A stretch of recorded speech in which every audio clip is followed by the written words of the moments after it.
വെളിപ്പാട് പുസ്തകത്തിൻ്റെ 20-ാം അധ്യായത്തിൻ്റെ 14-ാം വാക്യത്തിൽ മരണത്തെയും പാതാളത്തെയും അഗ്നിതടാകത്തിലേക്ക് എറിയുന്നത് എന്നു പറഞ്ഞാൽ ആ സമയം മുതൽ മനുഷ്യരിൽ നിന്നും മരണം നീങ്ങിപ്പോകും. മരണമില്ലെങ്കിൽ പിന്നെ മരിച്ചവരെ ഇടുന്ന പാതാളവും ഇല്ല. ഈ സമയം മുതൽ സകല മനുഷ്യർക്കും മരണം നീങ്ങി സ്വസ്ഥത വരികയാണ്.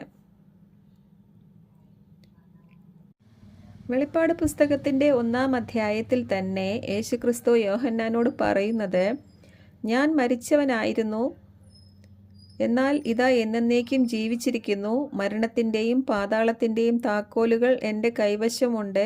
അതുകൊണ്ട് നീ കണ്ടതും ഇപ്പോൾ ഉള്ളതും ഇനി സംഭവിക്കാൻ ഇരിക്കുന്നതുമായ കാര്യങ്ങൾ നീ എഴുതുക എന്നാണ്. മരണത്തിൻ്റെയും പാതാളത്തിൻ്റെയും താക്കോലുകൾ എൻ്റെ കൈവശം ഉണ്ട് എന്ന് പറഞ്ഞാൽ ക്രിസ്തു ക്രൂശിൽ മരിച്ച നിമിഷം മുതൽ സകലത്തിൻ്റെയും അധികാരം ക്രിസ്തുവിൻ്റേതായിരിക്കുകയാണ്.